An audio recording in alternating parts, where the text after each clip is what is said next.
Today we have the Sony Pulse 3D wireless headphones for the PS5, and I think they also work with the PS4 too. I'm really a fan of Sony headphones because I have the Sony MX1000X something. I don't know these crazy ass device names, but those are my favorite headphones. I use them a lot for traveling because it has great noise cancellation and the sound quality is pretty good. But since I haven't been traveling much, I have no idea where the headphones are, but I hope they're not lost because I really like those. But if these are anything as good as those headphones, I think these $100 will be very well spent. And since this is the first party Sony headphones for the PS5, I'm hoping that the integration will be pretty damn good and will work well, especially with this new 3D audio feature. So let's unbox these and test them out.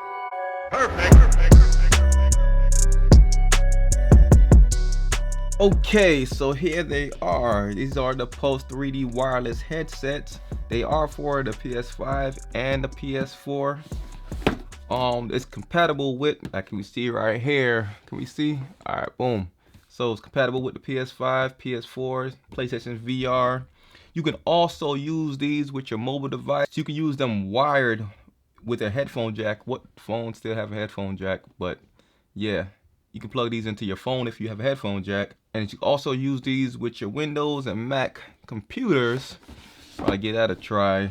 It has dual hidden microphones. It has a built-in rechargeable battery, up to 12 hours of play, easy controls, adjust your audio and chat settings. Has a 3.5mm headphone jack, so you use that for your PSVR and your mobile devices. Refined AirPads, the wireless adapter, plug and play with the PS5 consoles and the PS4 consoles. I'm hoping that the adapter isn't required because I don't want this adapter sticking out my PS5. Like, shouldn't this like work off like Bluetooth or something? It's first party. But anyway, I don't know. I'm gonna test that out because I hope that's not the case. Fine-tuned 3D audio.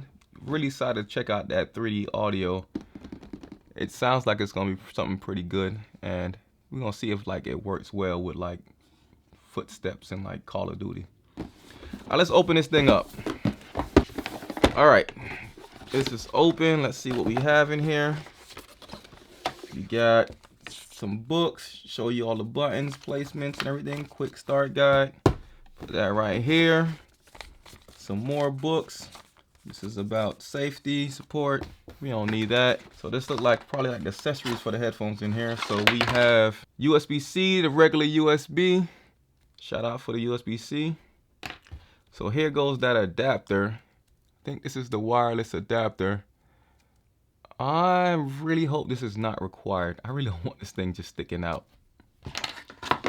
And here goes the 3.5mm headphone cable. I'm gonna try this out on my phones. Hopefully I can find a dongle for my phone to give this an actual try. Nothing else in here. Get this out the way. It's actually nicely packaged. Put this all to the side. Headphones. Oh, these are nice. A nice little weight to them. Set this down for a second to see what else is in the box. Oh, nothing. That's it. Get this out the way. Okay, the headphones. This is what we have here. So, like, it's nothing on the side. Like the Sony headphones I'm talking about, those WH-1000 headphones, has like a touch panels on the side to like control volume, skip, play forward, all that stuff. It would have been cool if these had the same touch panels, but these actually have physical buttons. So you got the volume rocker right here, got your mute button, USB-C, and here goes your headphone jack. This is the power button. These are a lot of buttons. Your monitor off. Oh, what is that for? Monitor off and on? I don't know what that's for. Okay, then you got your chat. Control the chat volume. Control the game volume. Look like another microphone right here. What do we have on this cup? Nothing on here. This nice little band on the inside. Let me peel this plastic off. very nice looking, matches very well with the PS5 with the same kind of like black blue and the white blue color. Let's see how it fits. It's not too tight. Feels kind of loose actually, but it's not too tight. Pretty comfortable. It's actually light on my head. Don't really feel like it's on there, but fits very well.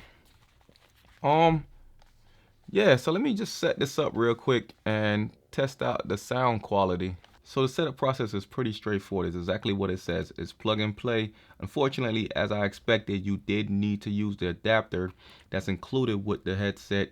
This is unfortunate for me, and I don't understand why you would need an adapter for a first-party headphones that was made specifically for the PlayStation 5. Not only does it just doesn't make sense to me, it also just looks really ugly sticking out the PlayStation 5. As far as the sound quality, this was a mixed bag for me. The first game I tried was Astro's Playroom. Tried this game because this was like the only game that utilizes like all of PlayStation 5 features. So of course I would think it would be able to do the 3D audio just fine. But the sound quality was underwhelming. It just sounded really just okay. It was really flat sounding. I couldn't understand what I was getting out of it. So I tried to play the Spider-Man game, and also it's the same thing. The sound was just really flat. Didn't really seem like any 3D audio was happening. Didn't really sound like any surround sound was happening.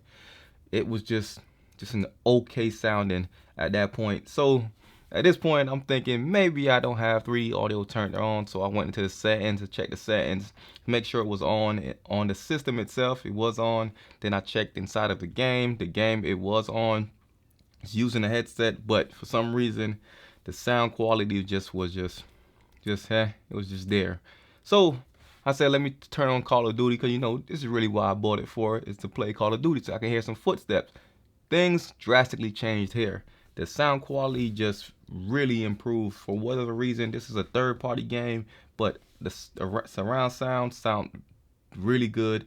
I could hear a lot of steps behind me. I could even hear like glass shattering behind me. The steps were directional. I could tell that someone was coming from behind me, someone was coming to the right of me. So it really sounded like I was getting like a 3D audio effect, which just confused me. Though I was happy it worked well with Call of Duty, it still confused me as why 3D audio didn't sound so good on first party games. And maybe it's because Call of Duty is maybe not using 3D audio, maybe just using this normal surround sound. Probably that's what it is, but it was very strange. I also tested it out with a mobile device, and even on the mobile device, the sound quality was really good. It was a lot of bass, really punchy.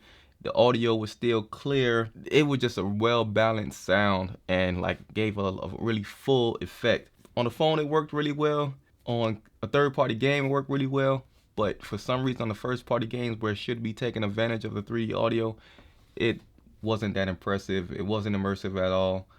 It was just there. For the controls on the headphones itself, those were a little bit challenging to use. Like the controls are like really like bunched up together. All the buttons, the volume button, the chat button, all the buttons are like really bunched up together. So it was kind of like hard to like change like the volume or something, or the chat sound, or turn the mic on and off like without like fiddling around with it a little bit. Maybe just because I'm not familiar with the button placement right now, but a way that kind of did help me is that you get like some visual cues on like the screen. So while you're playing the game, if you change the volume, it'll show on the screen like that you're changing the volume, or you just put it on mute or something. So you kind of like get those visual cues if you do hit the right button. But yeah, since it's so bunched up together and like they're not really any like tactile differences between the buttons, so everything just feels the same and it's like really bunched up. It would have been cool if it had like those gestures like the other Sony headphones I have. One thing to note too, when using this on the mobile device, trying to use the buttons on the headphones, they don't work at all. You just have to turn the volume up or down on the actual mobile device. Controls is just pretty much useless. Even like the mute button and things like that, all of that is just not available to use when plugging in directly with the provided audio cable. For $100, I think these are just okay, and you probably can get something similar or something better sounding for $100. I don't know. I haven't really looked around that much. But I'm pretty sure if you look hard enough, you could probably grab like some Turtle Beach headphones or something like that for the same price that probably will sound better. I just don't think 3D audio is there yet. But 3D audio doesn't sound too impressive right now. They're fairly inexpensive at $100, but I did expect more coming from Sony with these. So yeah, I'll keep my eyes open looking for something else that will be replacing these. Anyway, this is another Joe Tech Talk. Thanks for watching. Subscribe if you haven't already. Hit that like button if you was feeling the video. But that's it. I'm out.